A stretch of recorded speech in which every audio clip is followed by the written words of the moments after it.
दोस्तों, the guardian की एक रिपोर्ट की अगर माने तो एग्रीकल्चर फार्म्स या फिर फील्ड से हर साल हमारी वाटर बॉडीज में लगभग 710 टन पेस्टिसाइड्स लीच डाउन होकर आते हैं और ये हमारे लिए एक गहन चिंता की बात है। अगर ये दर ऐसे ही बढ़ती रही तो हमें और बड़े क्लाइमेटिकल चेंजेस और प्राकृतिक आपदाओं के लिए तैयार रहना होगा। कुछ लाइलाज बीमारियों के साथ ही हमें अपनी इस फानी जिंदगी का मजा लेना होगा।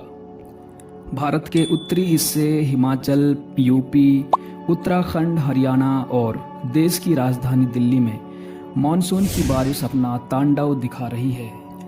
आम से खास का जीवन बुरी तरह से प्रभावित है।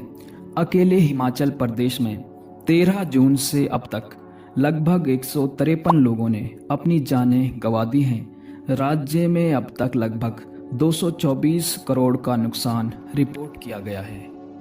टूरिज्म सेक्टर को जोर का झटका लगा है और अगले 3 महीनों तक की सारी एडवांस बुकिंग्स कैंसिल हो गई हैं और इससे काफ़ी लोगों का जो इनकम सोर्स था वो ख़त्म होता दिख रहा है।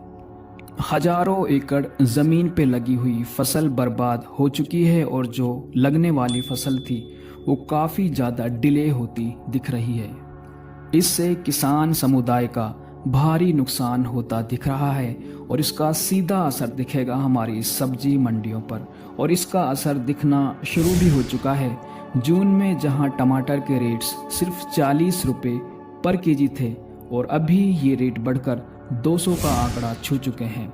हर घर और हर सब्जी का हिस्सा टमाटर के रेट आसमान छू रहे हैं और रिपोर्ट्स अभी ये कह रही हैं कि ये आंकड़ा लगभग 300 तक जा सकता है, क्योंकि बारिश की वजह से ट्रांसपोर्टेशन में काफ़ी प्रॉब्लम्स हो रही हैं, जिससे टमाटर मुल्क के उन हिस्सों में नहीं पहुंच पाएगा जहां पर इसकी कमी हो रही है और टमाटर की जो क्रॉपिंग है या फिर इसकी जो खेती है वो बारिश की वजह से काफ़ी डिले हो सकती है, जिससे टमाटर के रेट भविष्य में और ज़्यादा बढ़ सकते हैं। दोस्तों, इस प्राकृतिक आपदा से किसान समुदाय का जहां बड़ा नुकसान खेतों में हुआ है, उनकी फसलों में हुआ है, वहीं एक सेक्टर और बुरी तरह से प्रभावित हुआ है और वो है दोस्तों मधुमक्खी पालन। जी हाँ दोस्तों, मधुमक्खी पालन के लिए जो कॉलोनीज होती हैं इन्हें ओपन फील्ड में रखा जाता है, यानी कि खेतों में कहीं कहीं पर रखा जाता है और इस घटनाक्रम ने इंसान के साथ साथ सभी जीवों के जीवन को झकझोर दिया है, खासतौर से मधु पालन को।